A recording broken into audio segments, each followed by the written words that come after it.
Hello, and welcome to this peaceful space we're creating together tonight. I want you to know that simply being here, choosing to pause and listen, is already an act of courage and self-care. If you're lying here wondering why you can't seem to stop, why even when your body is exhausted and your mind is overwhelmed, you still find yourself reaching for more tasks, more goals, more achievements, you're not alone, and there's nothing wrong with you. Maybe you finished everything on today's list, but instead of feeling satisfied, you immediately started thinking about tomorrow's challenges. Maybe you accomplished something significant, but within moments, your mind was already moving to the next mountain to climb. Maybe you're lying here right now, tired to your core, but still mentally planning, still mentally pushing, still mentally chasing. You have permission to be tired tonight. You have permission to stop achieving, even just for these next few minutes. You have permission to let your worth exist independent of your productivity. You have permission to rest without earning it first. This isn't about fixing anything tonight. This isn't about analyzing or changing or improving. This is simply about understanding. About finally having someone acknowledge that the part of you that keeps pushing, keeps striving, keeps chasing more even when you're exhausted. That part makes complete sense. There's no pressure here. No goals to meet. No standards to uphold. No performance required. Just you, exactly as you are right now, being held in this gentle space of understanding. The pattern you're experiencing, this compulsive drive to achieve even when depleted, is one of the most misunderstood aspects of human psychology. Society often celebrates it as ambition or work ethic, while you might judge it as never being satisfied or having something wrong with your contentment system. But what if I told you this pattern is actually a brilliant protective strategy your psyche developed?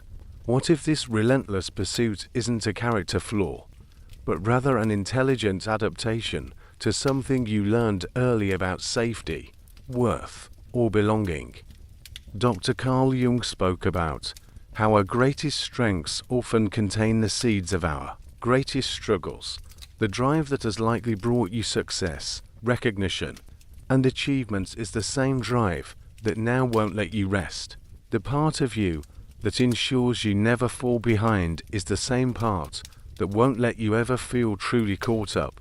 Brené Brown's research on perfectionism reveals something profound.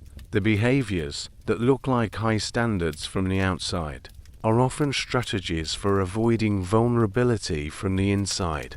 When we stay in constant motion, constantly achieving, constantly improving, we create a moving target that criticism and rejection have trouble hitting. Think about it. When was the last time you allowed yourself to simply be satisfied? When did you last accomplish something and truly, fully rest in that accomplishment without immediately scanning for what's next? For many people with this pattern, satisfaction feels dangerous. Rest feels risky. Being still feels like falling behind.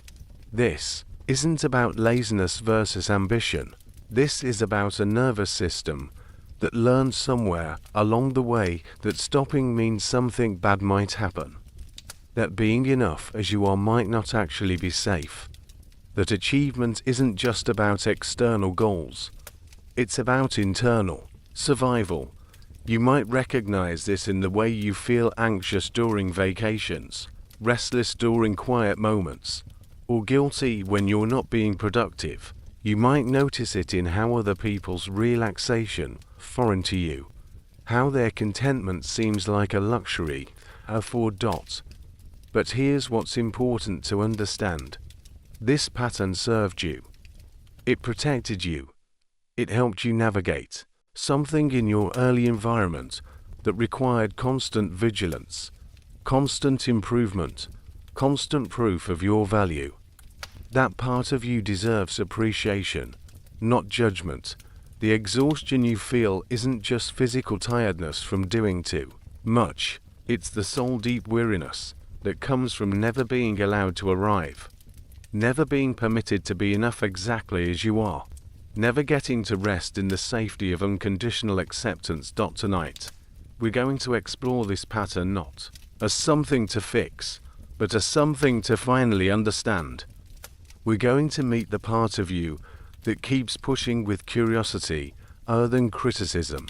We're going to honor the wisdom in this protection, while also creating space for something new to emerge. As we begin to explore this together, I want you to know that we're going to move very gently. This isn't about confronting or changing anything tonight.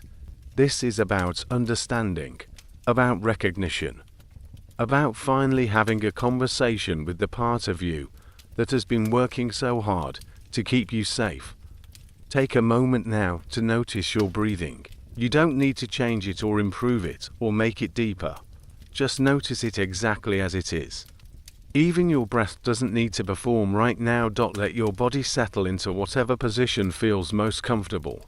If you notice your mind starting to plan or problem solve, that's perfectly normal. That's exactly the pattern we're here to understand. You can acknowledge those thoughts like old friends. Hello, planning mind. Hello, productivity thoughts. I see you there. And then gently return your attention to this moment. The part of you that keeps pushing, keeps achieving, keeps chasing more. That part has been like a loyal guardian, standing watch, making sure you never slip, never fall, never become vulnerable to whatever it is you learn to fear about stillness or satisfaction. Tonight, we're going to have a conversation with that guardian. Not to dismiss it or override it, but to understand its dedication, to appreciate its service, and maybe, just maybe, to let it know that it might be safe to rest, even briefly. You might feel some resistance to this idea. That's normal, that's expected. The part of you that pushes might be worried that if you truly understand this pattern, if you make peace with rest, you'll lose your edge. You'll become complacent. You'll fall behind. But here's what I've learned from years of working with people who share this pattern. True understanding doesn't diminish your drive. It transforms it. It changes pushing from desperation to choice. It changes achieving from survival to expression. It changes the quality of your effort from exhausting to sustainable. Tonight's intention isn't to stop your ambition. It's to understand why stopping has felt so dangerous. It's to recognize the difference between chosen action and compulsive action. It's to create space for the possibility that you can be both driven and rested, both ambitious and peaceful, both successful and satisfied. As we move deeper into this exploration, I want to share the core insight that will guide our time together. The part of you that can't stop achieving isn't broken. It's brilliant. It's been solving a problem which they not even consciously remember having. Imagine for a moment a highly skilled sentinel, standing guard at the gates of a castle. This sentinel never sleeps, never rests, always scanning the horizon for potential threats to someone watching from outside. This might look like paranoia or obsession, but this sentinel knows something about what happened the last time the guard was down. Your drive to achieve, to improve, to always be doing more. This is your inner sentinel. It's been standing guard against something, maybe against the vulnerability of being seen as lazy, maybe against the terror of being left behind, maybe against the devastating possibility of not being valuable enough to keep.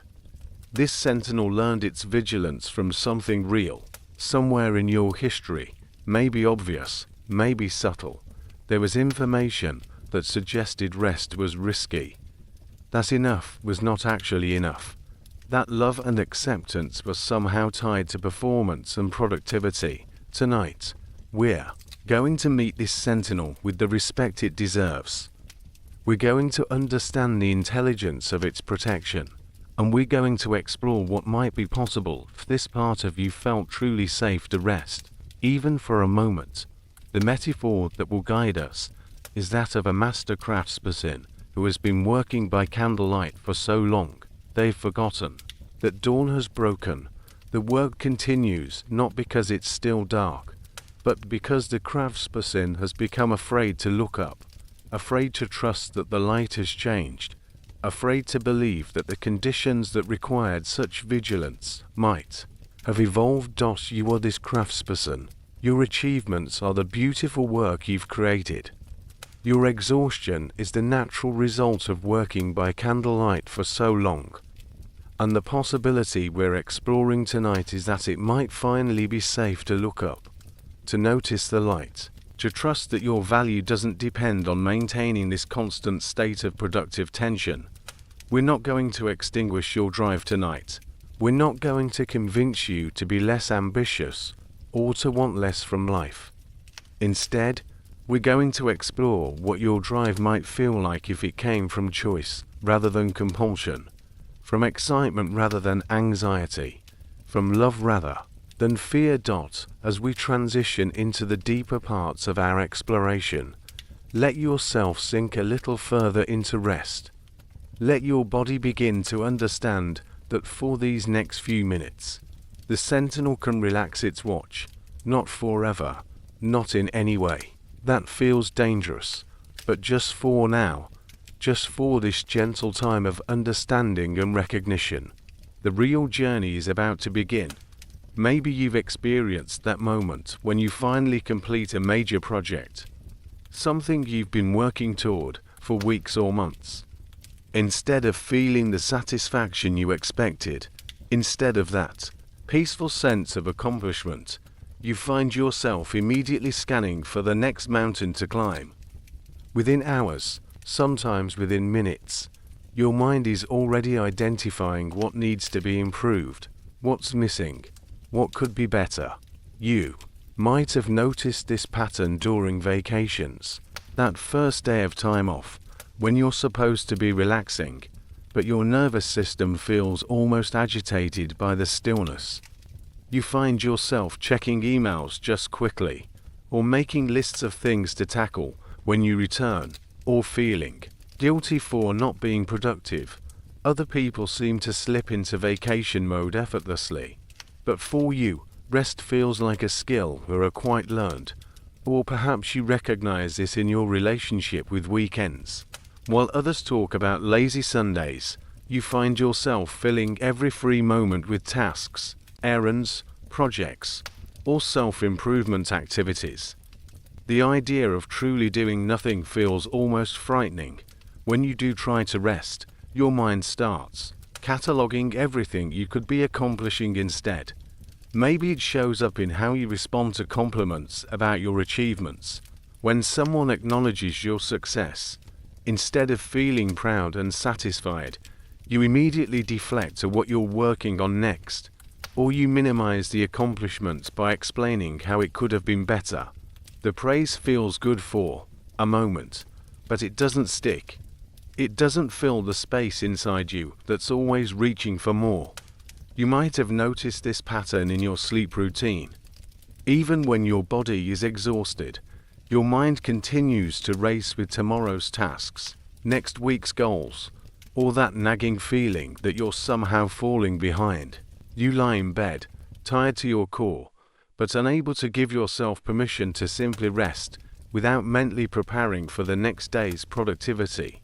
That moment when you finish everything on your to-do list, but instead of feeling accomplished, you feel anxious, as if completing your tasks has somehow left you vulnerable, unprotected, without the familiar structure of constant striving. The empty list doesn't feel like freedom. It feels like exposure. Or maybe you've experienced the peculiar exhaustion that comes not from physical work, but from the mental vigilance of always being on, always scanning for opportunities to improve, achieve, or get ahead. Always maintaining that internal pressure to be doing more, learning more, becoming more. It's like having a motor that never turns off, running in the background of your consciousness, even during moments that are supposed to be peaceful. You might recognize this in how you talk about your goals. There's always another level, another benchmark, another standard to meet. The goalpost keeps moving because you're insatiable, but because arriving at the destination feels somehow dangerous. As long as you're pursuing, you're safe. As long as you're improving, you're valuable. As long as you're achieving, you're protected from something your nervous system learned to fear. Why does this happen? Why does the part of you that has brought you so much success also seem to be the part that won't let you rest? Why does achievement feel both necessary and never quite enough? The answer lies in understanding that this pattern isn't actually about achievement at all. It's about safety. It's about a brilliant adaptation your psyche made to ensure your survival in an environment where rest, satisfaction, or being enough as you are somehow felt risky.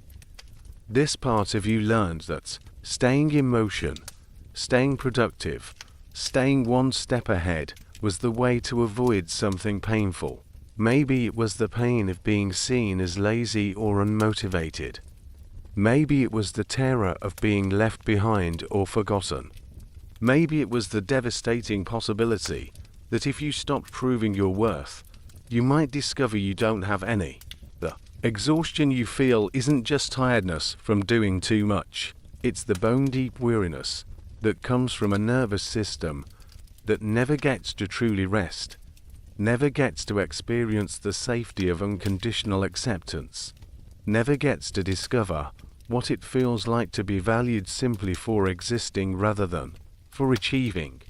Let me tell you a story about a master weaver who lived in a mountain village renowned for its exquisite textiles. This weaver had a gift unlike any other in the village. Her hands could create patterns so intricate, so beautiful, that merchants would travel from distant lands just to see her work. Her tapestries told stories that made people weep with recognition. Her fabrics held colors that seemed to contain entire sunsets. But there was something unusual about this weaver. She never stopped working. While other artisans in the village would complete a piece and then rest, celebrating their creation with family and friends, this weaver would finish one tapestry and immediately begin sketching designs for the next. While others took breaks to walk in the mountain meadows or share meals in the village square, she remained bent over her loom, her fingers moving with relentless precision. The villagers admired her dedication, but they also worried.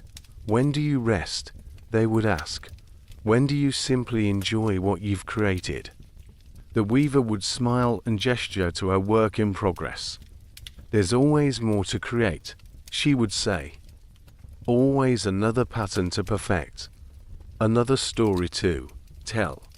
How can I rest when there's so much beauty left to bring into the world? What the villagers didn't know was that the weaver's relentless work came from a memory she carried deep in her bones. Years ago, when she was young and still learning her craft, there had been a terrible winter, food was scarce, and families had to make difficult choices about who would eat and who would go hungry. During that harsh season, the weaver had watched her neighbors trade their most precious possessions for basic necessities. But she had noticed something. The families who had artisans, weavers, potters, woodworkers, seemed to fare better. Their skills could be traded for food, for shelter, for safety. In the cold and hunger of that winter, young weaver had made a silent vow.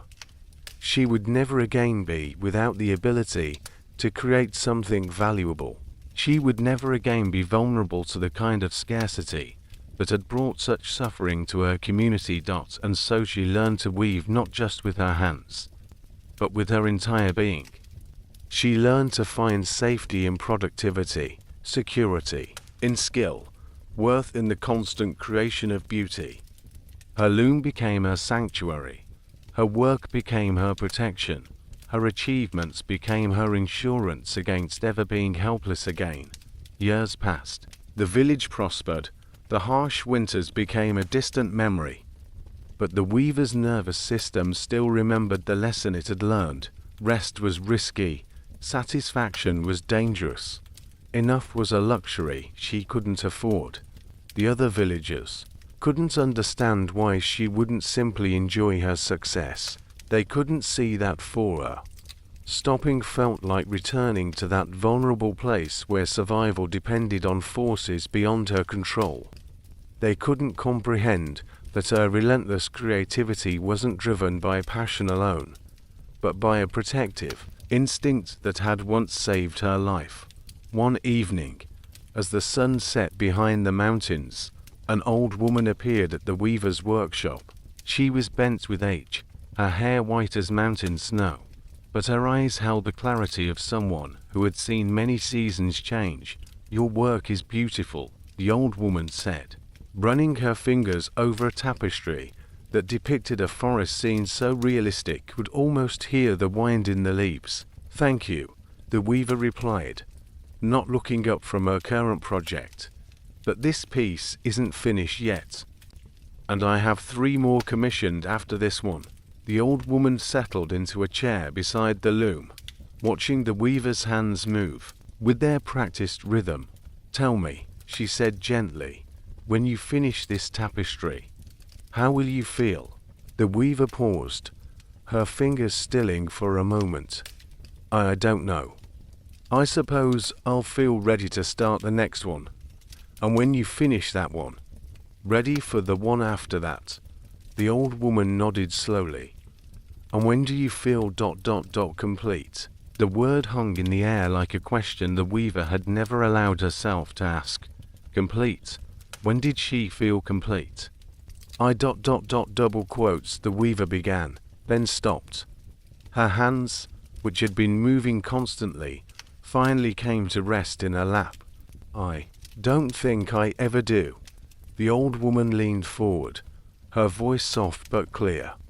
"What if I told you that a harsh winter you're still protecting yourself from ended decades ago? What if I told you that the village is safe now? That you are safe now? That your worth was never actually dependent on your ability to create?" Tears began to form in the weaver's eyes. "But what if I stop and discover that I'm not ... not? What, dear one? Not enough, not valuable, not worth keeping around if I'm not constantly making something beautiful?" The old woman reached over and gently touched the weaver's hands. Hands that had created so much beauty. Hands that had never been allowed to rest. "What if the most beautiful thing you could create right now is simply a moment of peace? What if the most valuable thing you could offer the world is the sight of a master craftsperson finally trusting that she is enough, exactly as she is?" The weaver looked around her workshop, at the dozens of completed tapestries that lined the walls, at the current project on her loom, at the sketches for future works scattered across her table. For the first time in years, she truly saw the abundance she had created. "The winter is over," the old woman whispered. "It's been over for a long time. Your nervous system is still standing guard against a scarcity that no longer exists. Your hands are still weaving protection against a vulnerability that no longer threatens you." As the old woman spoke, something began to shift in the weaver's body. The tension she had carried in her shoulders for decades began to soften. The urgency that had driven her fingers began to quiet. The fear that had masked itself as ambition began to reveal itself for what it truly was, a loyal guardian that had been protecting her long after the danger had passed. "What happens now?" the weaver asked. The old woman smiled. "Now you get to choose. You can continue weaving from fear, or you can discover what it feels like to create from joy. You can keep achieving to prove your worth, or you can explore what it means to create from a place of already knowing you are enough." That night, for the first time in years, The weaver put down her tools before exhaustion forced her to stop. She sat in her garden, looking up at the stars, her hands empty, but her heart full. She was still a weaver. That gift would never leave her. But now she had the possibility of being a weaver who created from love rather than fear, from choice rather than compulsion, from the safety of knowing she was already enough. The patterns she wove after that night were different. They were still beautiful, still masterful, but they carried a new quality, the peaceful confidence of someone who had finally learned that rest was not the enemy of creation, but its most essential ingredient. If I stop achieving, I'll become irrelevant. Deep beneath the surface of your relentless drive lies a belief that has been operating like a background program, running quietly but powerfully in the depths of your psyche. This first core belief whispers, if I stop achieving, I'll become irrelevant.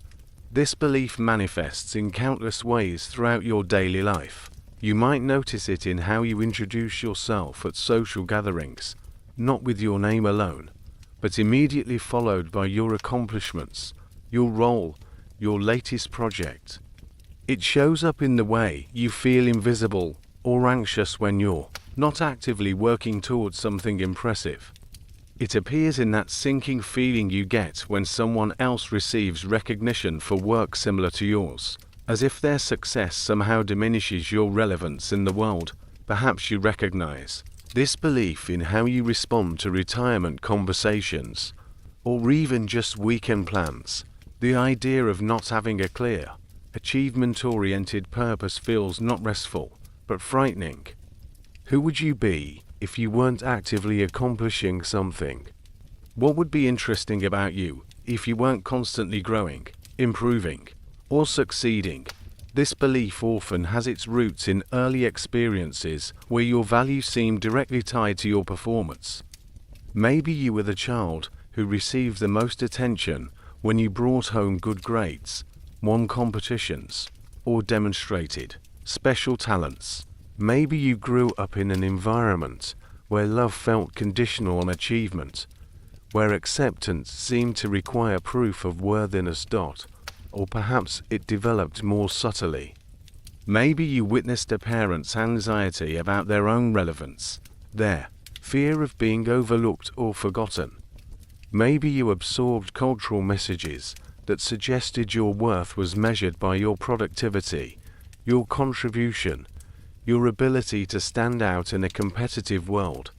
This belief is particularly insidious because it contains enough truth to feel completely logical. We do live in a culture that often celebrates achievement. People are interested in what you do, impressed by your accomplishments, engaged by your goals and successes. The belief seems to be supported by external evidence everywhere you look. But here's what this belief doesn't account for: the difference between being valued for what you do and being valuable for who you are. It doesn't recognize that the people who truly matter in your life, the ones whose opinions actually shape your well-being, love you not for your resume, but for your essence. This belief also fails to acknowledge the exhaustion that comes from treating your entire existence like a performance. When relevance becomes dependent on constant achievement, rest becomes risky. Stillness becomes dangerous. Being becomes insufficient. Only doing feels safe. The protective function of this belief is actually quite sophisticated. If you learned early that visibility and acceptance came through accomplishment, then achieving became a survival strategy. Your nervous system learned to equate productivity with safety, accomplishment with belonging, success with worthiness of love and attention. This part of you that drives constant achievement isn't greedy or insatiable. It's protective. It's trying to ensure you never experience the pain of being overlooked, forgotten, or deemed unimportant. It's working tirelessly to guarantee your place in the world, your right to take up space, your worthiness of others' time and attention.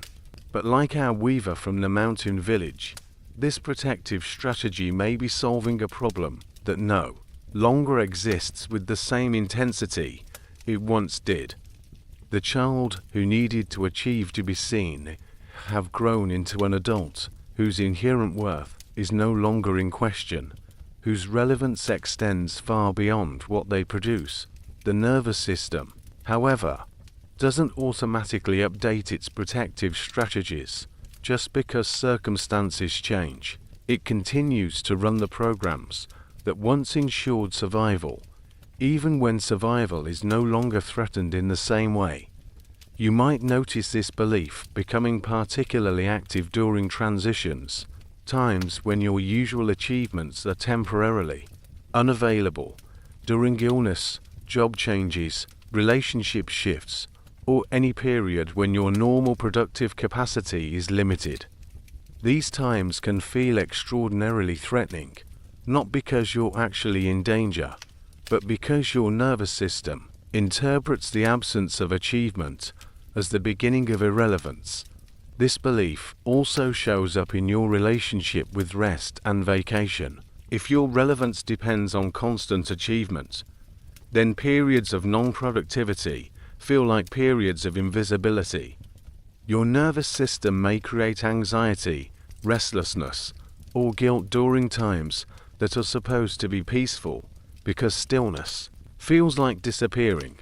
But what if your relevance isn't actually dependent on your achievements? What if the most magnetic thing about you isn't what you accomplish, but who you are when you're not trying to accomplish anything? What if the people who matter most are drawn to your presence, not your productivity?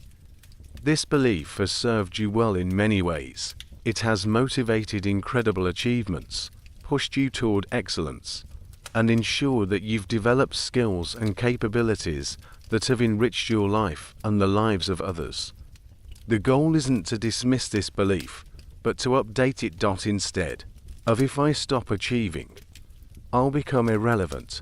What if the updated version could be, my achievements are one beautiful expression of who I am, but my relevance comes from my essence, my presence, my inherent worth as a human being. This doesn't mean stopping your drive toward success.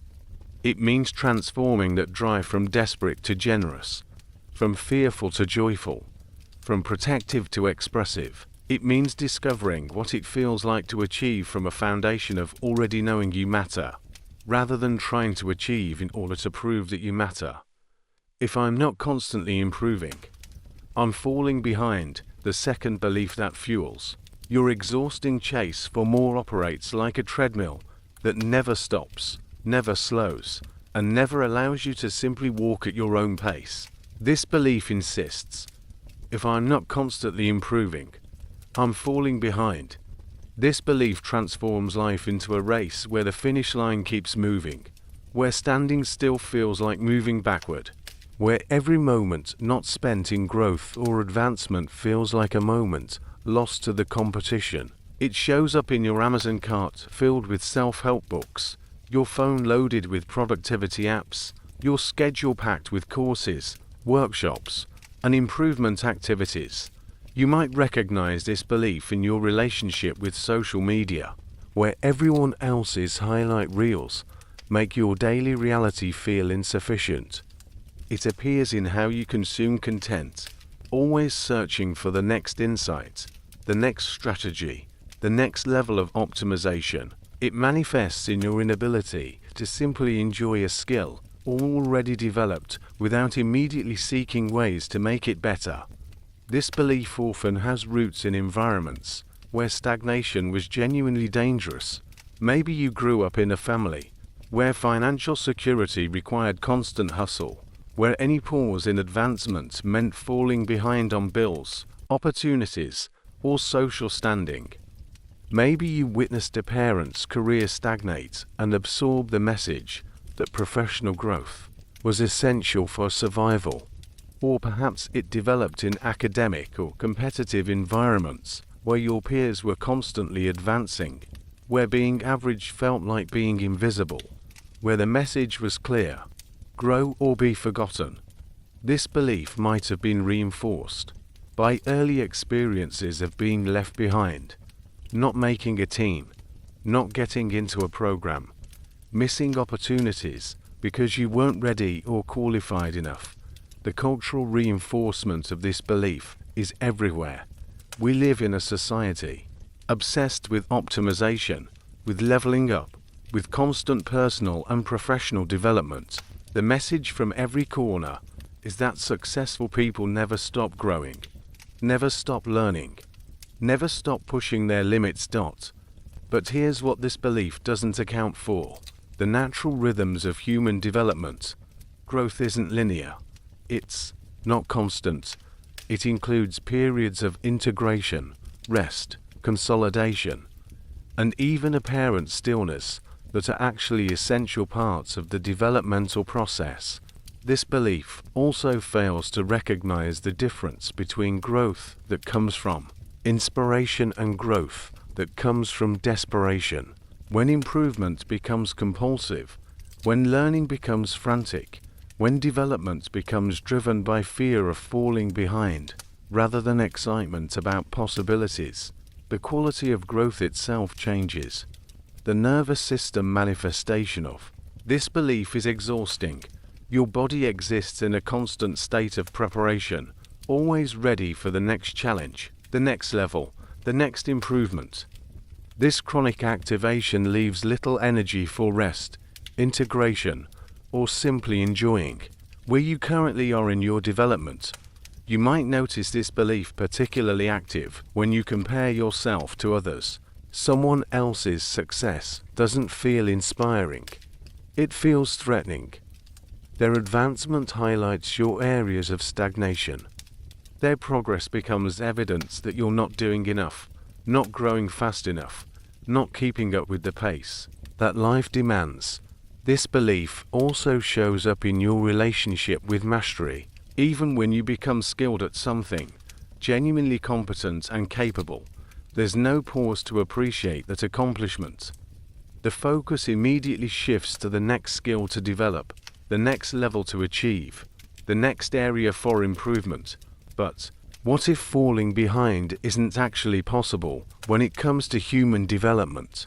What if your growth trajectory is uniquely yours, requiring its own timing, its own seasons, its own periods of apparent dormancy that are actually essential for integration? The protective function of this belief is trying to ensure you never experience the pain of being unprepared, left out, or surpassed by others.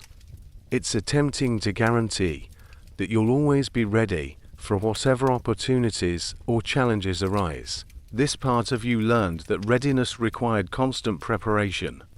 That security came from always being one step ahead. This belief has likely served you well in many ways. It has pushed you to develop skills you might not have otherwise pursued.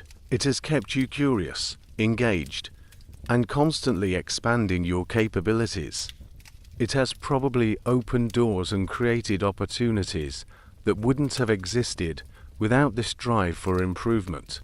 The goal isn't to eliminate this belief, but to transform it from anxious to inspired. Instead of, if I'm not constantly improving, I'm falling behind, what if the updated version could be, I grow and develop at the perfect pace for my unique journey, and there are seasons for advancement and seasons for integration. This transformation changes improvement from a desperate race to a joyful exploration.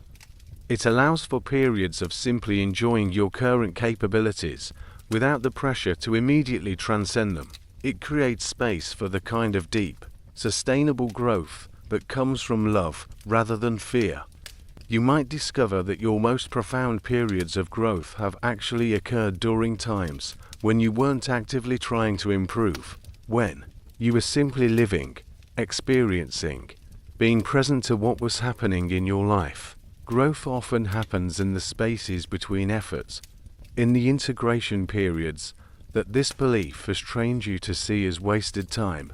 The nervous system can learn to trust that development will happen naturally when you're engaged with life authentically, when you're following genuine curiosity rather than compulsive improvement.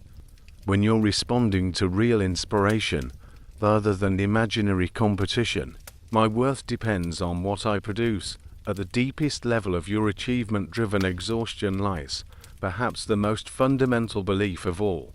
My worth depends on what I produce.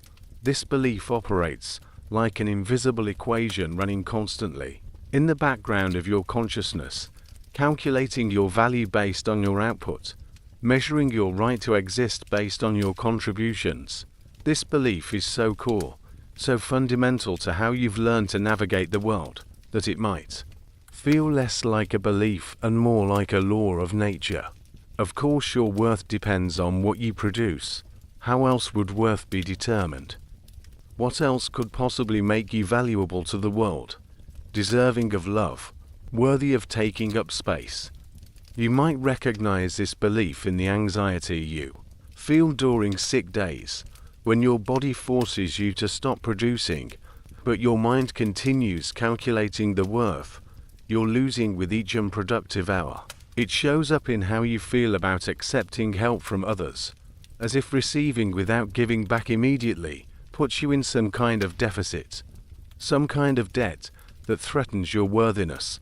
This belief manifests in your relationship with weekends and vacations, where rest feels like regression, where non-productive time feels like time stolen from your value-building activities.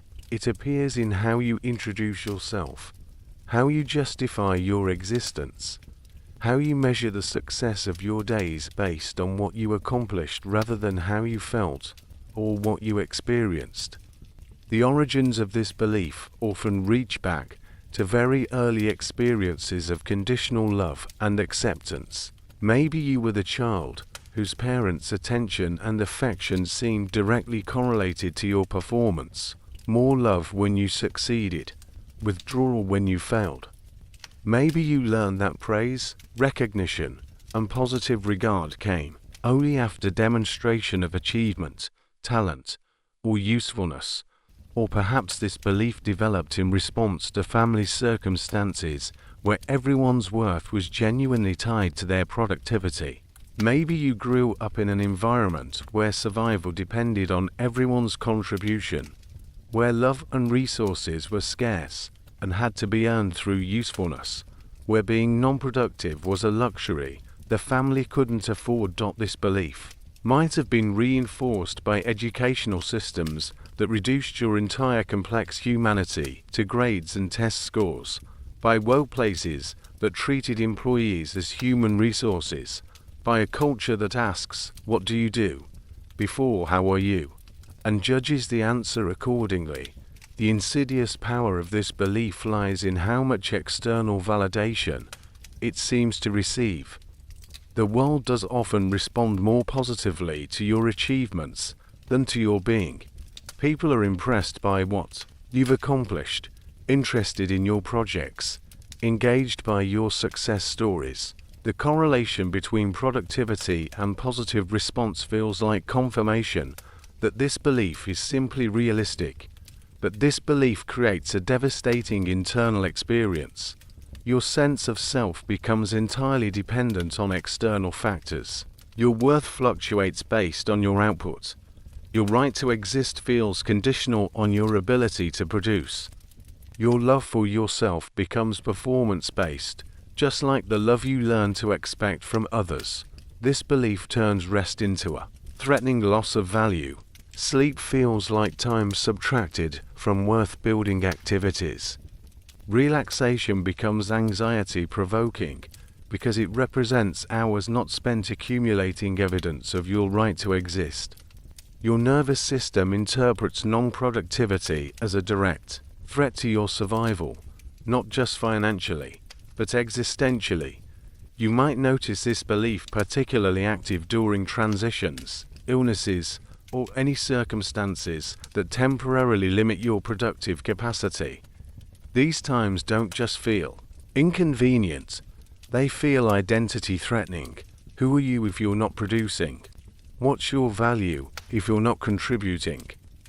How can you justify taking up space, consuming resources, receiving love, if you're not actively earning it. This belief also shows up in your relationship with receiving. Gifts feel uncomfortable because they put you in debt. Compliments feel hollow because they're not based on recent enough achievements. Support from others feels threatening because it highlights your temporary inability to be entirely self-sufficient. But what if your worth isn't actually dependent on what you produce? What if your value is inherent, built into the very fact of your existence, not requiring proof or demonstration or constant renewal through achievement?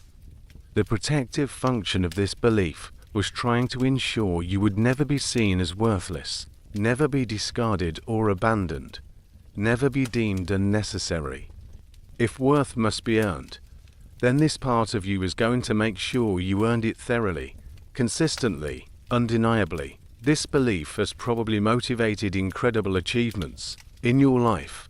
It has pushed you to develop skills, create value, contribute to the world in meaningful ways. It has ensured that you've become someone who adds genuine beauty, service, and benefit to the lives of others. But the cost has been enormous.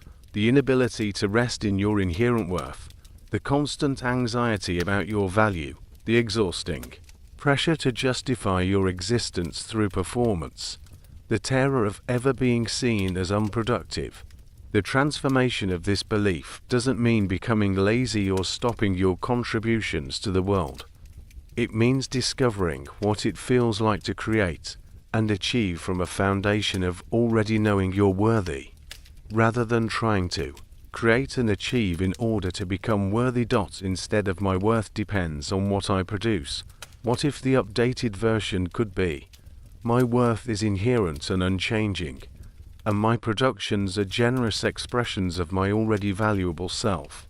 This transformation changes everything. Achievement becomes self-expression rather than self-justification. Work becomes generous offering rather than desperate earning.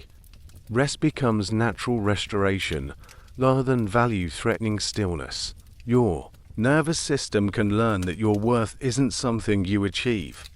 It's something you are. Your value isn't something you build. It's something you discover. Your right to exist isn't something you earn. It's something you inherit simply by being born into this world as a human being. The deepest healing happens when you realize that the part of you that has been working so hard to prove your worth has actually been protecting something that was never in question. Your inherent, unconditional, permanent value as a conscious being capable of love, awareness, and presence. This is the foundation that makes sustainable achievement possible, creating from fullness rather than emptiness, contributing from abundance rather than scarcity, producing from joy rather than fear. The journey toward healing. Your relationship with achievement begins not with changing anything, but with simply recognizing what's already happening. This recognition phase is perhaps the most crucial step, because you cannot transform what you cannot see, and you cannot heal what you haven't first acknowledged with compassion. Recognition means becoming aware of your patterns without immediately trying to fix them. It means noticing the moment when you finish a task and your mind immediately jumps to the next one, without judging that jump as wrong or problematic. It means observing the anxiety that arises during rest periods without trying to make the anxiety disappear. It means witnessing your internal dialogue about productivity and worth without attempting to argue with or override those thoughts. This phase requires a particular kind of gentle attention, the kind you might give to watching clouds pass across the sky. You're not trying to change the clouds, speed them up, or make them more beautiful. You're simply noticing their movement, their shapes, their patterns. Similarly, you're learning to notice your achievement patterns with this same quality of non-judgmental awareness. You might begin to recognize the physical sensations that accompany your drive to achieve. Perhaps there's a tightness in your chest when you're not being productive, Maybe there's a particular quality of restlessness in your body when you're sitting still. You might notice tension in your shoulders that correlates with your mental lists of unfinished tasks, or a feeling of urgency that seems to live in your solar plexus. Recognition also involves becoming aware of the voice inside your head that narrates your productivity. This voice might sound like a coach, pushing you toward greater achievement. It might sound like a critic, pointing out everything you're not doing well enough. It might sound like a worried parent, anxious about your future if you don't keep pushing.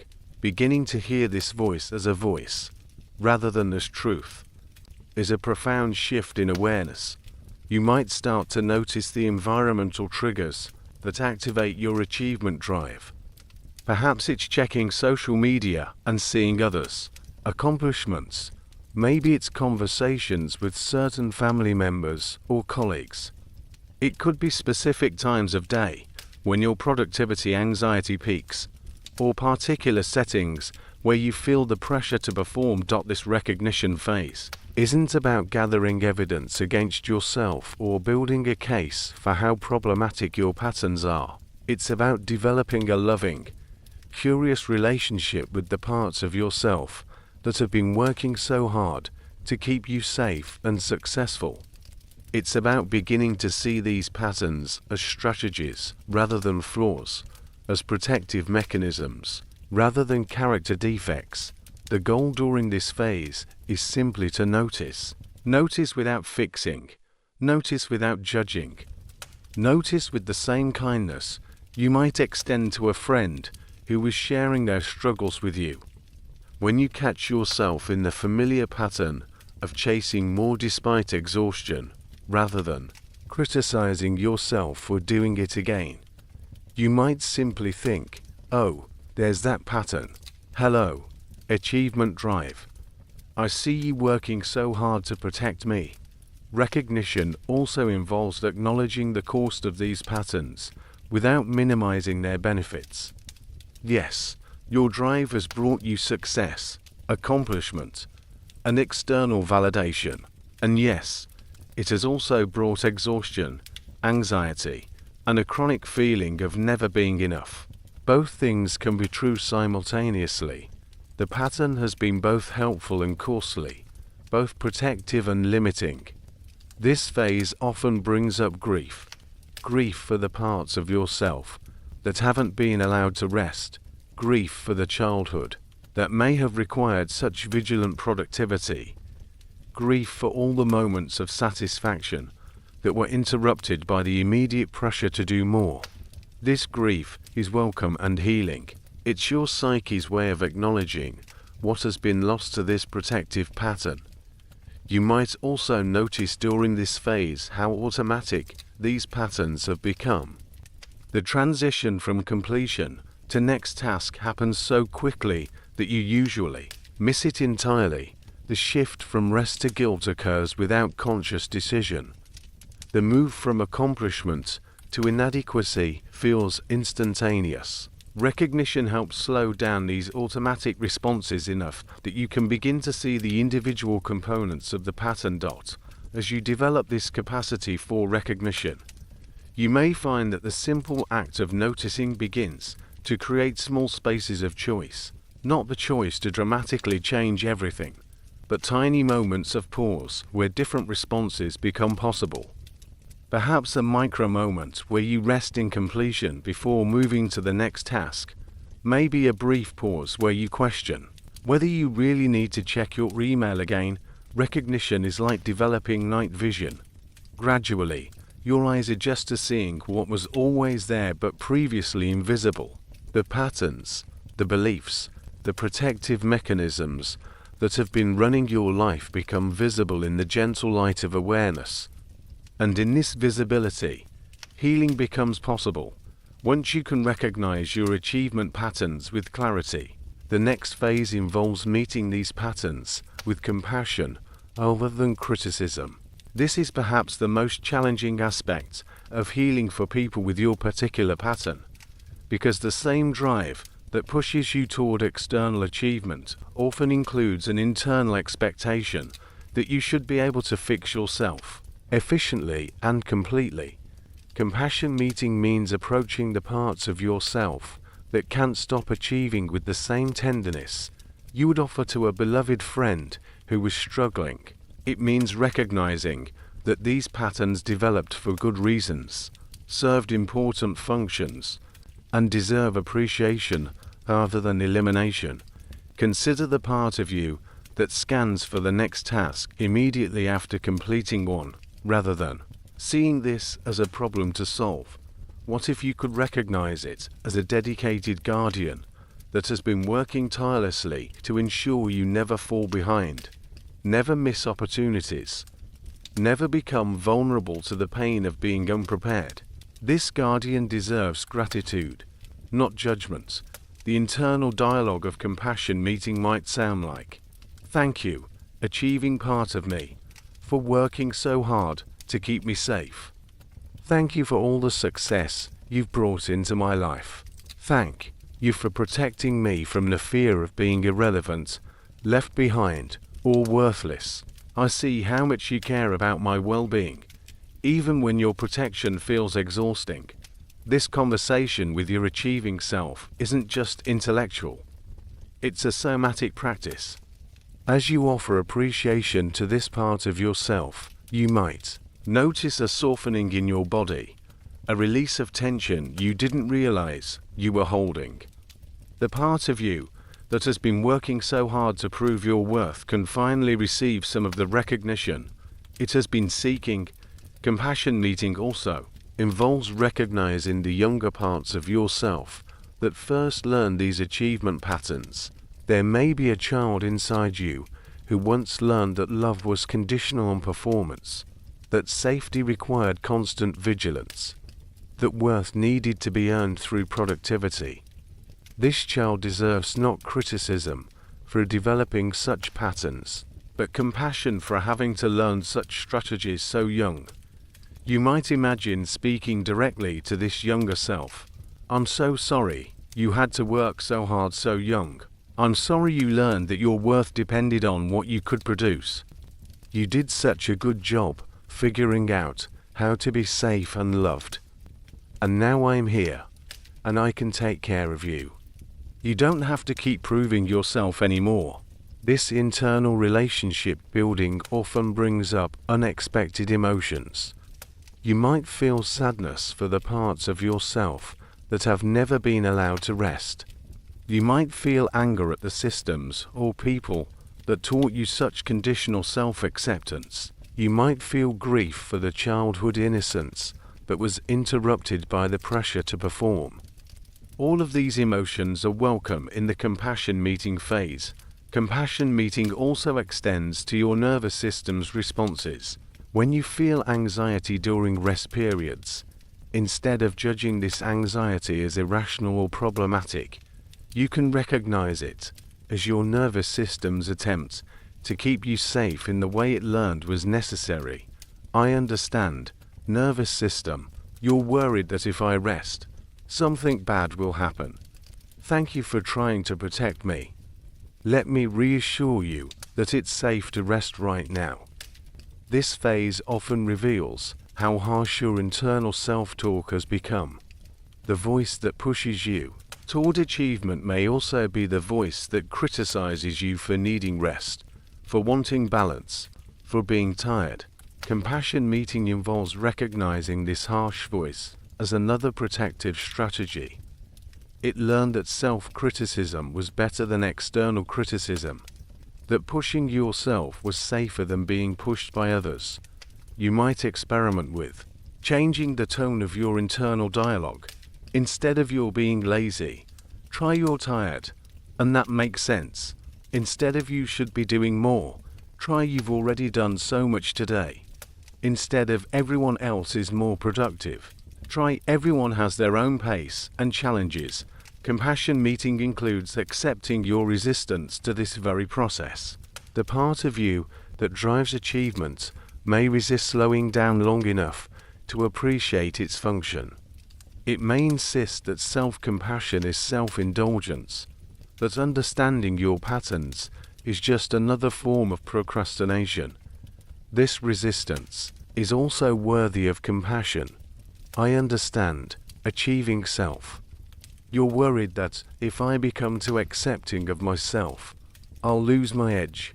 Thank you for that concern. Let's explore together whether self-compassion actually supports or threatens our goals. During this phase, you might discover that the harsh internal pressure been using to motivate yourself is actually less effective than gentle encouragement. You might find that appreciation for your efforts creates more sustainable energy than criticism of your limitations. You might realize that understanding your patterns with compassion actually gives you more choice about them than attacking them with judgment. Compassion meeting also involves forgiving yourself for all the times this pattern has created problems in your life. The missed moments of celebration because you were already focused on the next goal. The relationships that suffered because you couldn't be present. The health issues that arose from chronic stress and overwork. This forgiveness isn't condoning these consequences, but recognizing that you were doing the best you could with the strategies you had learned. As you develop this compassionate relationship with your achieving self, you may notice that the grip of these patterns begins to soften naturally, not because you're forcing change, but because the part of you that has been working so hard finally feels seen, appreciated, and understood. When we feel truly met with compassion, our defensive strategies often relax on their own. The goal of this phase isn't to eliminate your drive or ambition, but to transform your relationship with it, to move from being driven by your achievement patterns to being in conscious partnership with them, to shift from unconscious compulsion to conscious choice about when to push and when to rest. Integration represents the gentle beginning of change, not dramatic transformation, but subtle shifts in how you relate to your achievement patterns. This phase is about making small, sustainable adjustments that honor both your drive for accomplishment and your need for rest, both your ambitious nature and your human limitations. Integration begins with the understanding that healing doesn't mean eliminating your achieving nature. Your drive, ambition, and desire for excellence are valuable parts of who you are. The goal isn't to become less capable or less motivated, but to discover what these qualities feel like when they're rooted in self-love rather than self-proving, in choice rather than compulsion, in fullness rather than emptiness. The first integration practice might be as simple as creating tiny pauses between tasks. Instead of immediately moving from completion to the next item on your list, you might experiment with taking 3 conscious breaths. During these breaths, you're not trying to feel satisfied or grateful or anything specific.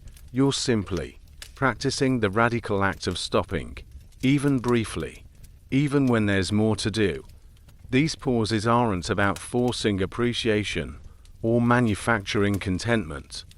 They're about creating micro-moments where different choices become possible. In the space of 3 breaths, you might notice that you have a choice about what to do next. You might become aware of your body's energy level. You might remember that your worth isn't dependent on immediately starting the next task. Another integration practice involves experimenting with good enough completion. For someone whose patterns include perfectionism and overachieving, the concept of good enough can feel terrifying. But good enough doesn't mean sloppy or careless. It means appropriate to the context, sufficient for the purpose, finished rather than perfect. You might start with very low-stakes situations. Perhaps a casual email that you would normally rewrite 3 times, you send after one thoughtful draft. Maybe a presentation you would typically over-prepare for. You prepare adequately, but not excessively. These experiments in good enough help your nervous system learn that perfect completion isn't actually required for safety or success. Integration also involves beginning to trust your body's signals about energy and capacity. Your achieving patterns may have trained you to override physical tiredness to push through exhaustion, to ignore your body's requests for rest. Beginning integration means starting to listen to these signals and occasionally honoring them, even when your mind insists there's more to do. This might look like going to bed when you're tired, even if your to-do list isn't complete. It might mean taking a day off when you're feeling depleted, even if you could technically keep working. It might mean eating lunch away from your computer, taking a walk during your break, or choosing rest over productivity on a Sunday afternoon. These choices often trigger anxiety initially. Your nervous system may interpret rest as dangerous, stopping as falling behind, self-care as selfishness. Integration involves making these choices gently, with compassion for your anxiety, while gradually teaching your system that rest enhances, rather than threatens your ability to achieve. Integration includes experimenting with different motivations for achievement. Instead of pursuing goals primarily to prove your worth, avoid irrelevance, or prevent falling behind, you might explore what it feels like to pursue goals because they genuinely interest you, because they align with your values, or because they bring you joy. This shift in motivation often reveals goals that you've been pursuing out of obligation rather than inspiration. Integration might involve the courage to release some goals that no longer serve you, even if they once felt essential to your identity or security. It might mean disappointing others' expectations in service of honoring your authentic desires. The integration phase also includes developing a more realistic relationship with time and productivity.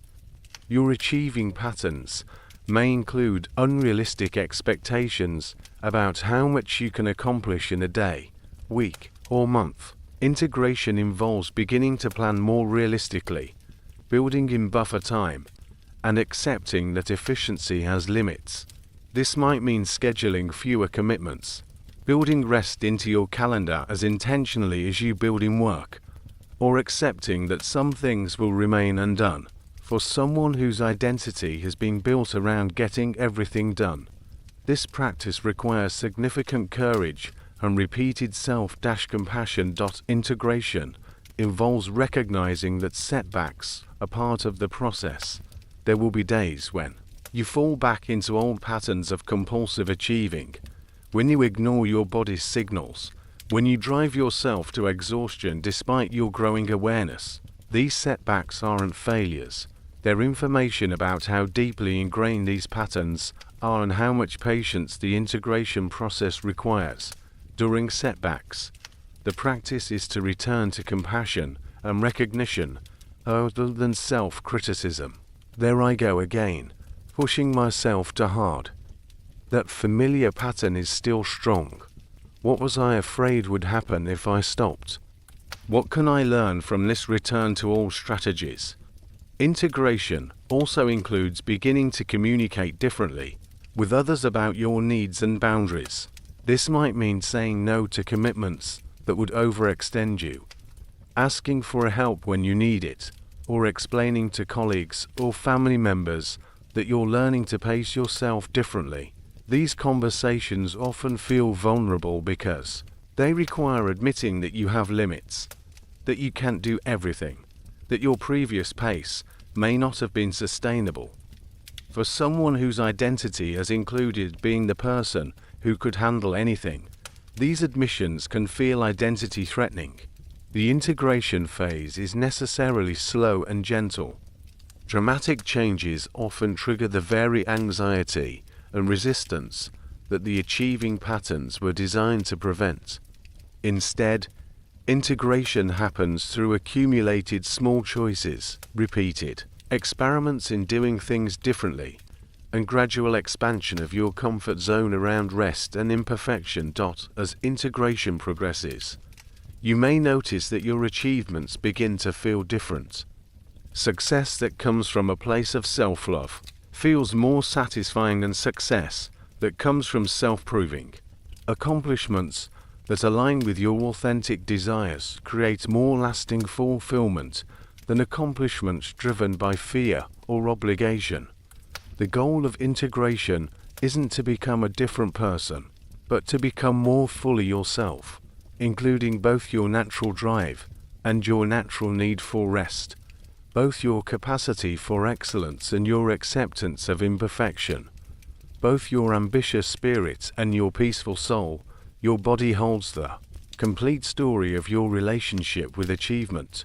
Every moment of pushing through exhaustion, every instance of ignoring fatigue signals, every time you chose productivity over physical needs. But your body also holds the wisdom and capacity for a different way of being.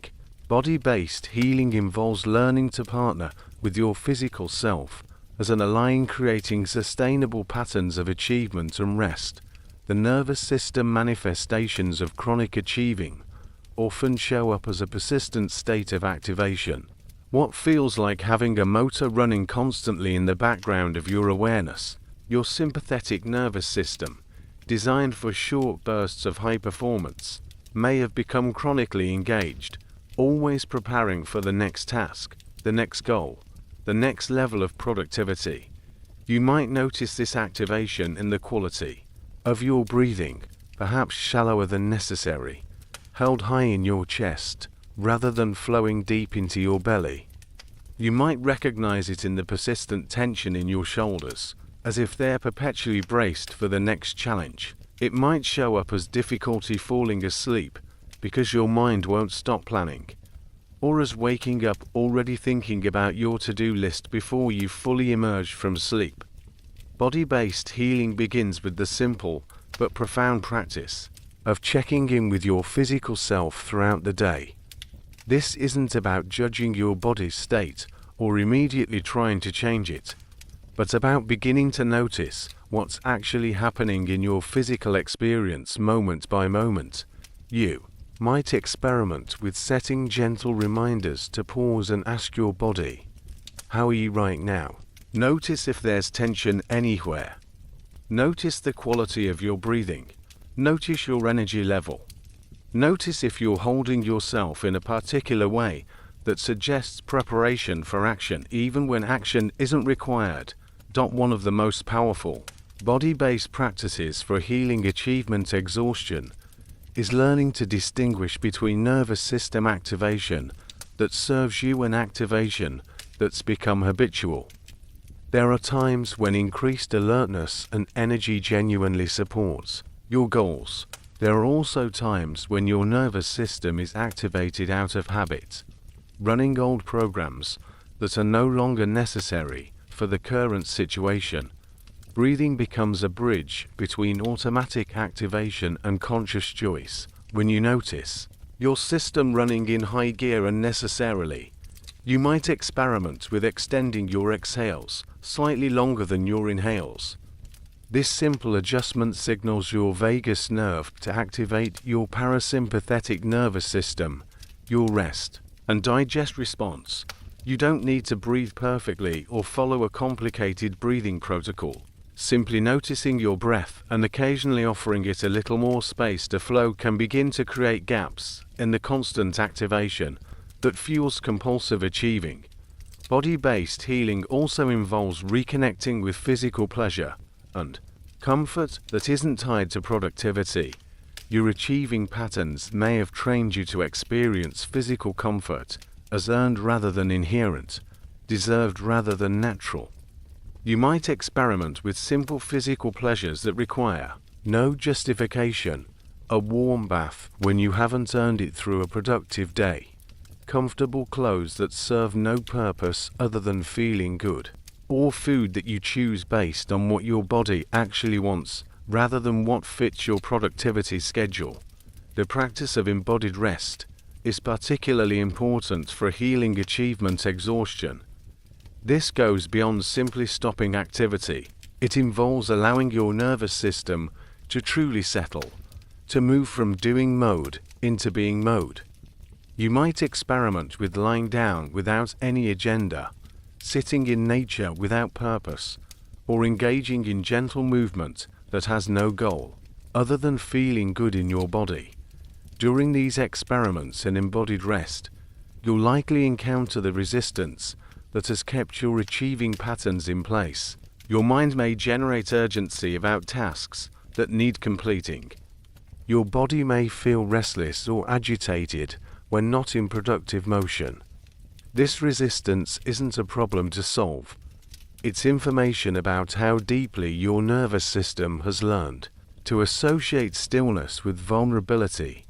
You can meet this resistance with curiosity. What is my nervous system worried will happen if I truly rest right now? Often, the fears that arise are echoes of much earlier learning. Fears about being seen as lazy, about falling behind, about losing value or relevance. You can acknowledge these fears while gently experimenting with rest anyway. Body-based healing includes learning to recognize your authentic energy rhythms rather than imposing artificial productivity schedules. You have natural cycles of higher and lower energy, times when focus comes easily and times when your attention naturally wants to soften. Working with these rhythms rather than against them can dramatically reduce the exhaustion that comes from forcing productivity when your system needs rest. You might begin tracking your energy patterns without judgment, simply noticing when you feel most alert, when concentration comes easily, when your body naturally wants to slow down. This isn't about optimizing your schedule for maximum productivity, but about understanding your natural rhythms so you can make choices that support, rather than exhaust your system. Physical movement that isn't goal-oriented can be particularly healing for achievement-driven exhaustion. You might experiment with movement that has no purpose other than enjoyment, dancing to music you love, walking without a destination, stretching simply because it feels good. This type of movement helps your nervous system remember that physical engagement can be pleasurable rather than instrumental. Body-based healing also involves developing somatic awareness of when you're operating from compulsion versus choice. Compulsive achieving often has a particular physical signature, a driven quality in your movements, tension that seems disconnected from the actual demands of the task, a sense of urgency that lives in your body regardless of external deadlines. Choice-based achieving feels different somatically. There's often more ease in your movements. Even when you're working hard, your breathing remains accessible. Your body feels like it's working with you rather than being overridden by your will. As you develop this somatic awareness, you may begin to catch yourself in moments of compulsive achieving and have the option to pause, breathe, and choose whether to continue from that driven place or to slow down enough to re-engage from choice.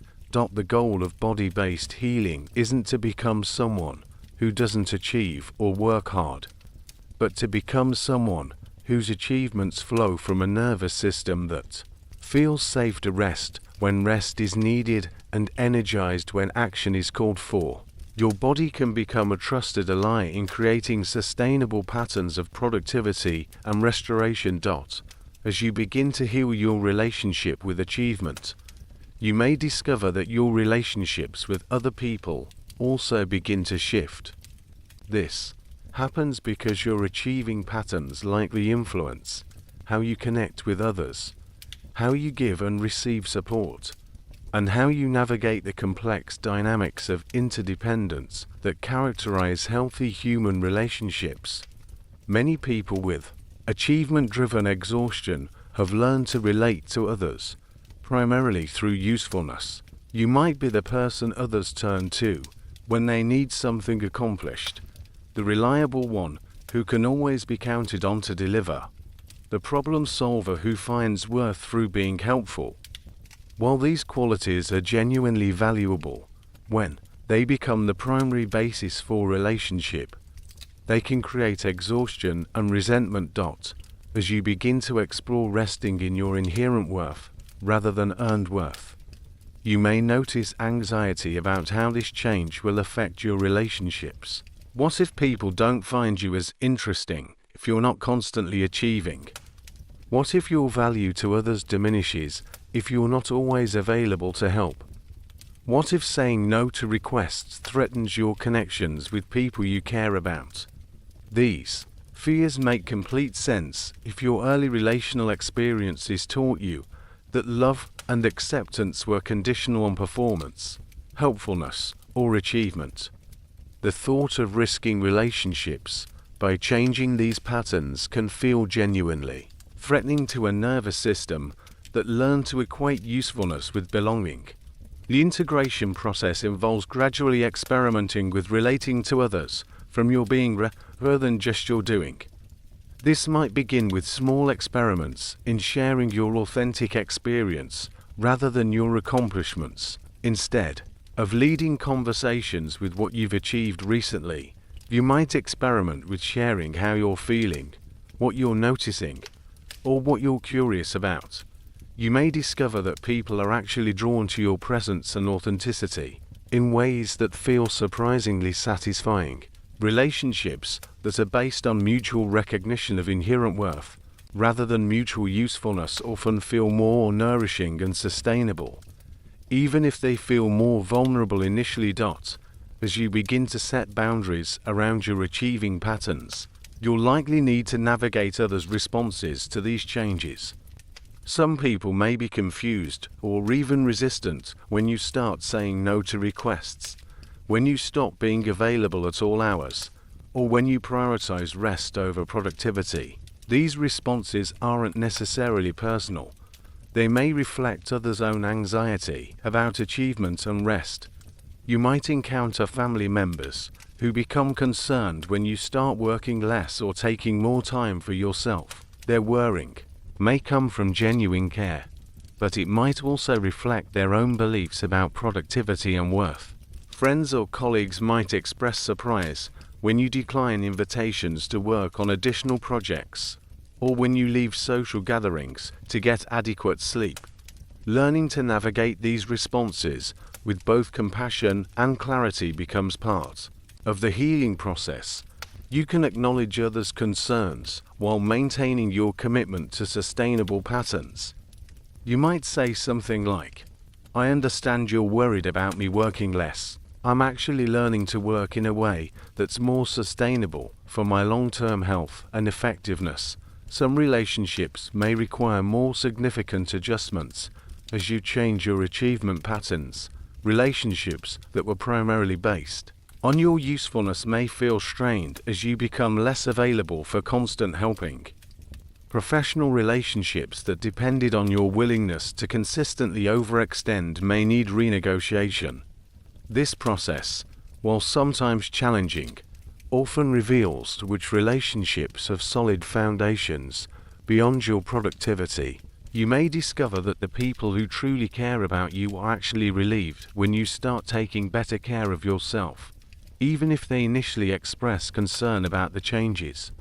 You might also notice changes in how you offer support to others. Instead of automatically jumping in to solve problems or take on tasks for people you care about, you may begin to pause and ask whether your help is actually wanted and whether offering it aligns with your current capacity. This shift from automatic helping to conscious choosing can feel uncomfortable initially, but often leads to more authentic and sustainable ways of supporting others. As you develop a healthier relationship with your own achievement patterns, you may become more sensitive to achievement-driven exhaustion in others. You might notice friends or family members who seem caught in similar patterns of compulsive productivity, who struggle to rest, who tie their worth to their output. Your growing awareness can help you offer support that doesn't enable their exhausting patterns. Instead of praising someone exclusively for their achievements, you might also acknowledge their inherent qualities. Instead of commiserating about how busy everyone is, you might model a different relationship with time and productivity. This doesn't mean becoming the rest and balance police in your relationships. It means embodying the changes you're making in a way that gives others permission to examine their own patterns without pressure or judgment. You may also discover that as you become less driven by the need to prove your worth through achievement, you have more genuine availability for the people you care about. When you're not constantly scanning for the next task or goal, you can be more present in conversations, more attuned to others' experiences, more genuinely interested in their well-being beyond what they've accomplished. The quality of your attention changes when it's not partially occupied by internal productivity pressure. Friends and family may comment that you seem more relaxed, more present, more genuinely yourself in interactions. Some of the most profound relationship changes may occur in romantic partnerships if your achieving patterns have created distance, if your partner has felt secondary to your productivity, or if your exhaustion has limited your emotional availability. Healing these patterns can significantly improve intimacy and connection. Your partner may initially feel uncertain about changes in your achievement patterns, especially if they've become accustomed to your high productivity, or if they have their own achievement-driven patterns. Open communication about what you're learning and why becomes essential for navigating these transitions together. The goal isn't to become less capable or less valuable in relationships, but to discover what it feels like to be loved and valued for who you are rather than primarily for what you do.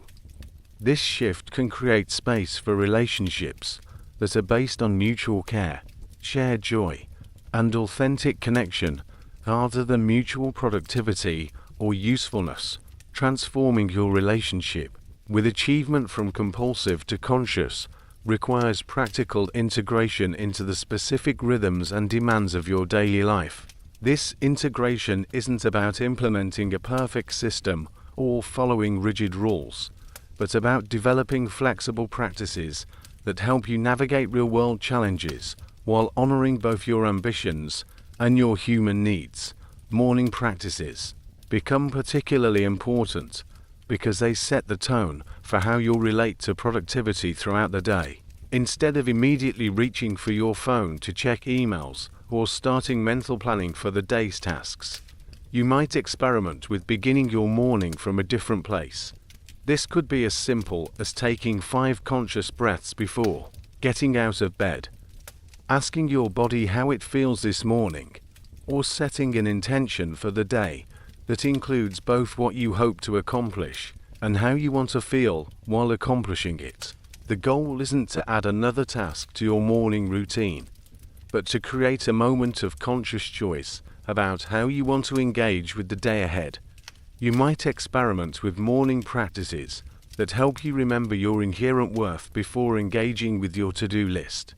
This could involve reading something inspiring, spending a few minutes in gratitude for non-achievement aspects of your life, or simply reminding yourself that your value today doesn't depend on what you accomplish. Throughout day awareness becomes a bridge between your healing intentions and the inevitable pressures that arise in daily life. You might develop gentle check-in practices that help you notice when you've slipped into compulsive achieving patterns and create opportunities to consciously choose how to proceed. These check-ins don't need to be elaborate or time-consuming. They might be as simple as pausing when you transition between tasks to take 3 conscious breaths, or setting soft reminders to ask yourself, am I choosing this next action, or am I being driven by anxiety about falling behind? The practice isn't about having perfect awareness or always making the right choice, but about increasing the frequency of conscious choice points throughout your day. Each moment of awareness creates a tiny opportunity to engage differently with your productivity patterns. Mealtimes often reveal a lot about your relationship with achievement and rest. You might notice that you eat while working, skip meals when busy, or feel guilty about taking time to prepare food you actually enjoy. Experimenting with more conscious eating practices can become a form of daily integration. This might involve eating 1 meal per day away from work, choosing food based on what would nourish you rather than what's most efficient, or simply chewing more slowly as a practice of being present rather than rushing toward the next task. The integration of rest periods throughout your day requires particular attention, because rest may feel threatening to a nervous system that has learned to associate stillness with falling behind. You might begin with very brief rest experiments, to minutes of looking out a window, a short walk without your phone, or sitting quietly between meetings. During these rest periods, you'll likely encounter the internal pressure to be productive. Rather than fighting this pressure, you can acknowledge it while gently experimenting with rest anyway. I notice the voice saying I should be working right now. I appreciate its concern about my productivity. I'm going to try resting for just 2 more minutes and see what happens. Evening practices become especially important for people with achievement-driven exhaustion, because they create opportunities to transition from doing mode to being mode. Without conscious evening practices, the day's productivity energy often continues running well into the night, interfering with sleep and preventing true restoration. You might experiment with creating a transition ritual that helps signal to your nervous system that the productive part of the day is complete. This could involve writing down 3 things you accomplished today, not to judge their adequacy, but to acknowledge your efforts, spending a few minutes appreciating your body for carrying you through the day, or simply stating, "I did enough today." Evening practices might also include reflecting on moments when you felt driven versus moments when you felt choice in your actions. This reflection isn't about self-criticism, but about building awareness of the different qualities of engagement that are available to you. Week progression involves creating sustainable rhythms that include both productivity and restoration over longer time periods. You might experiment with designating certain evenings or weekend hours as achievement-free zones, times when you practice being valuable simply for existing rather than for producing. This progression also includes planning for setbacks and high-stress periods. During particularly demanding weeks, instead of abandoning all integration practices, you might identify which one or 2 practices are most essential for maintaining your connection to conscious choice about productivity. The integration process often requires adjustments to how you plan and schedule your time. You might begin building buffer time into your calendar, scheduling fewer commitments than you think you can handle, or planning rest periods as intentionally as you plan work periods. This type of scheduling often triggers anxiety about efficiency and productivity. The practice involves experimenting with these changes gradually, noticing what actually happens when you plan more realistically rather than optimistically, and discovering whether the feared consequences of slower pacing actually materialize. Daily life application also includes developing language for communicating your changing relationship with achievement to others. You might need to practice saying, "I need to check my energy level before committing to that," or "I'm learning to pace myself differently," or "I want to do good work on this project, which means I need adequate time and rest." These conversations often feel vulnerable because they require acknowledging your human limitations in environments that may celebrate endless capacity. The practice involves finding language that honors both your commitment to excellence and your commitment to sustainability. One of the most practical aspects of daily integration involves developing a different relationship with your to-do list. Instead of treating your list as a measure of your worth or a comprehensive catalogue of everything that could possibly be done, you might experiment with creating lists that reflect realistic daily capacity. This might involve writing down fewer items, including rest and self-care as legitimate list items, or practicing completion of good enough rather than perfect versions of tasks. The goal is to use your planning tools as supports for conscious productivity rather than drivers of compulsive productivity. The ultimate goal of daily life application isn't to become less effective or less ambitious, but to discover what's sustainable. Achievement feels like when it's rooted in self-care rather than self-proving, in realistic planning rather than optimistic overcommitment, in conscious choice rather than unconscious compulsion.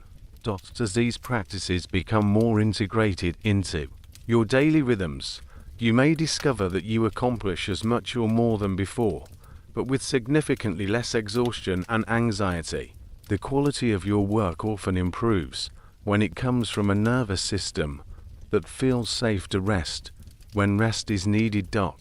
As we come to the end of our journey together tonight, let's gather the wisdom that has emerged from this exploration of your relationship with achievement and rest. You have traveled through recognition, compassion, and the beginning steps of integration. You have met the parts of yourself that have been working so tirelessly to keep you safe, successful, and valuable in the world. The most profound insight from tonight is perhaps this: the part of you that can't stop achieving isn't broken, sick, or flawed. It's brilliantly adaptive. It develops sophisticated strategies to ensure your survival, your belonging, your worth in environments where these things felt conditional or uncertain. This part of you deserves not criticism, but appreciation for its dedication and intelligence.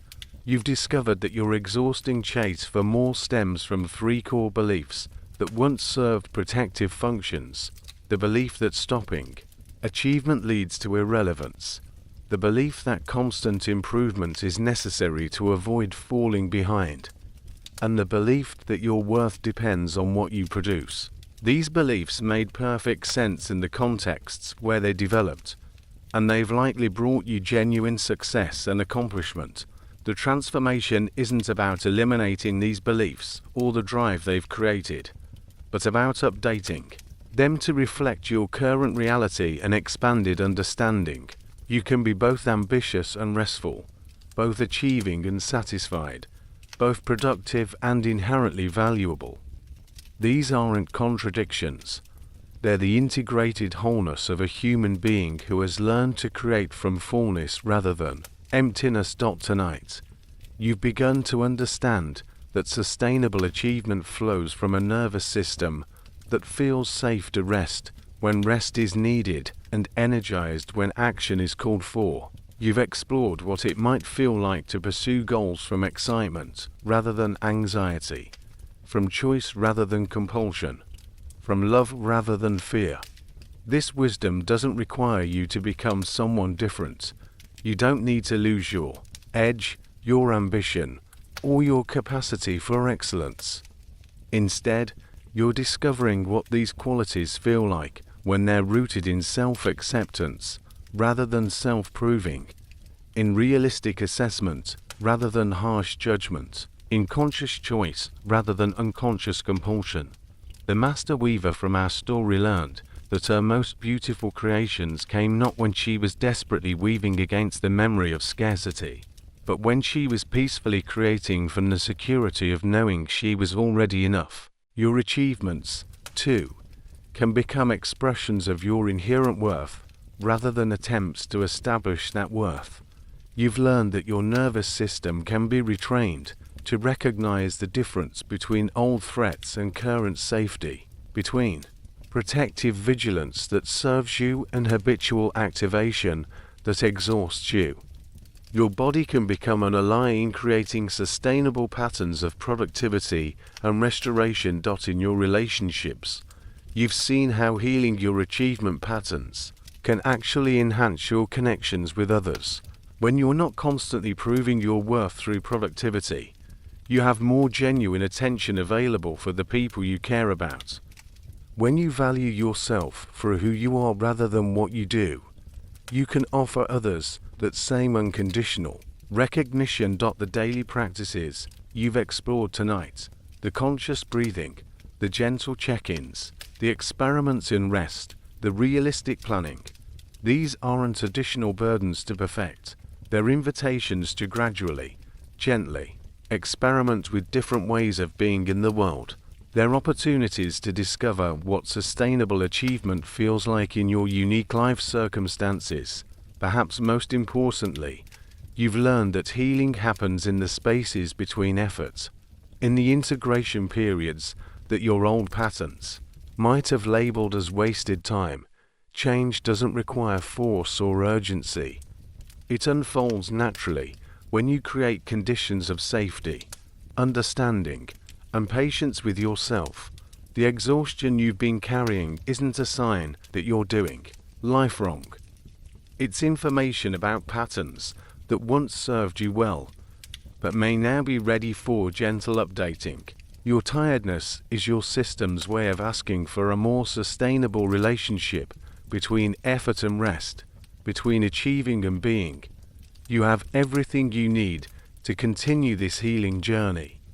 Your awareness, your compassion, your willingness to experiment with different ways of engaging with productivity and rest. These are the only tools required. Progress happens not through perfection, but through persistent gentleness with yourself as you navigate the inevitable ups and downs of changing deeply ingrained patterns. Remember that the part of you that drives achievement and the part of you that needs rest aren't enemies. They're different aspects of your wholeness, both essential to a life well lived. Integration means learning to honor both, to create space for both, to make choices that serve both your ambitions and your well-being. Tonight, you've begun a conversation with yourself that can continue to unfold in the days and weeks ahead.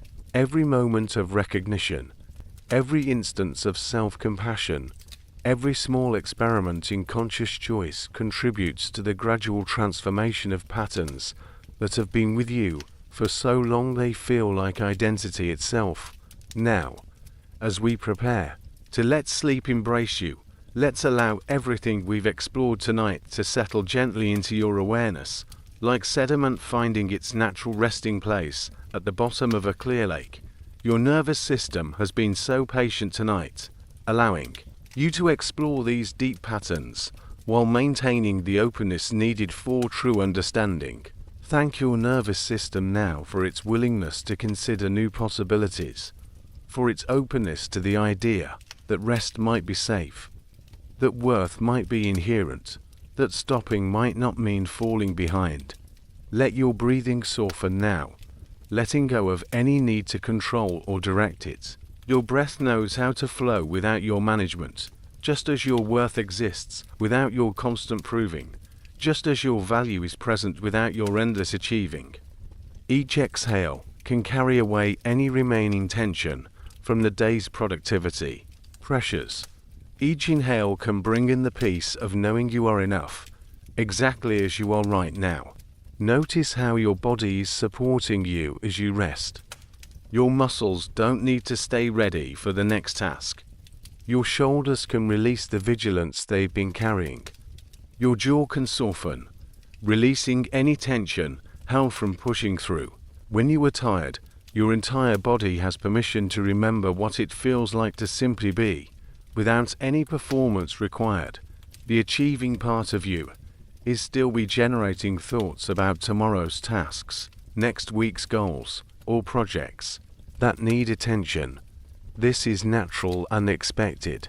You can acknowledge these thoughts with the same gentle appreciation you've learned to offer all parts of yourself. Thank you, planning mind, for caring about my responsibilities. I see you working to ensure nothing important is forgotten. For now, we can rest, and these concerns will still be available tomorrow when it's time to engage with them. Let yourself imagine the weaver from our story, finally allowing her hands to rest completely, her tools set aside, her body settling into the deep peace that comes from knowing that her worth isn't dependent on the next tapestry she creates. Like her, you can rest in the security of your inherent value, in the safety of being appreciated for who you are rather than what you produce. Your mind may continue generating urgency about productivity, creating mental lists, or scanning for what you might have forgotten to accomplish today.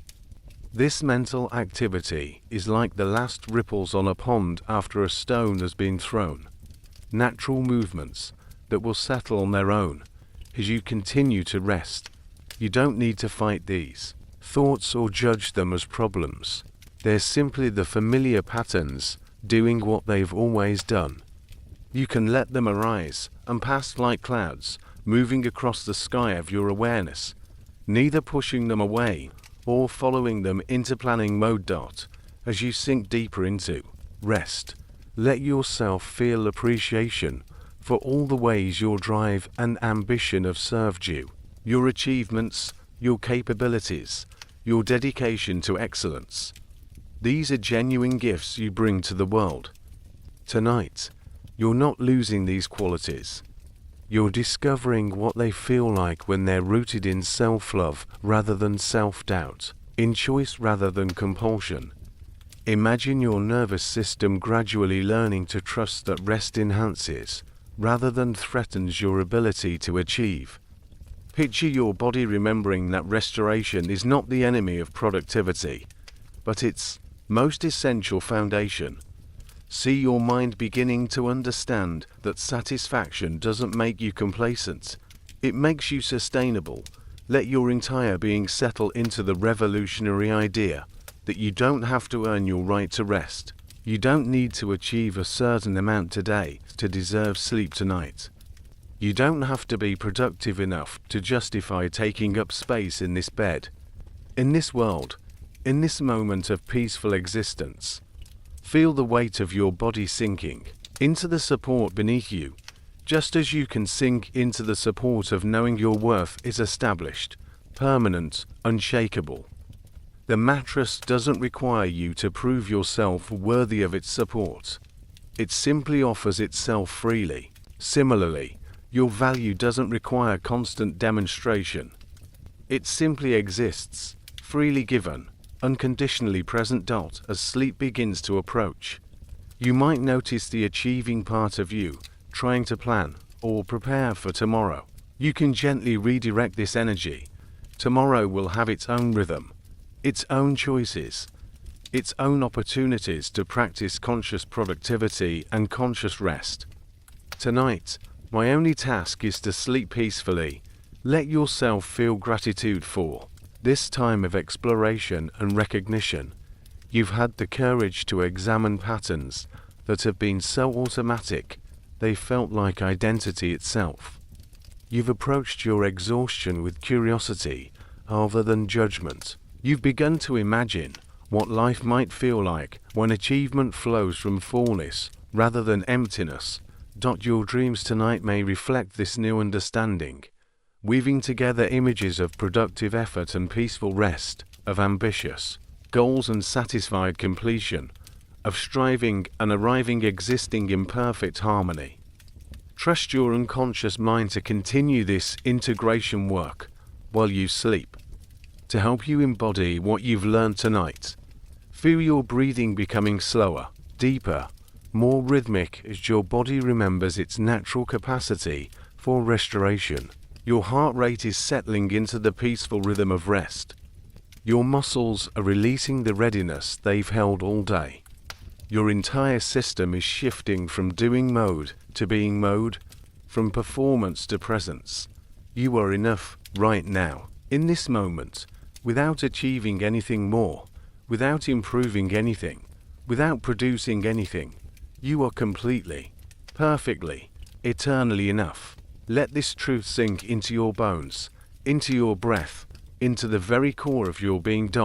As you drift towards sleep, carry with you the understanding that tomorrow practice conscious choice about when to engage your achieving nature and when to honor your need for rest. You can experiment with creating from joy rather than fear, with pursuing goals that genuinely inspire you rather than goals that you think will prove your worth. Sleep well, knowing that your worth is secure, your value is permanent, and your right to rest is as fundamental as your capacity to achieve.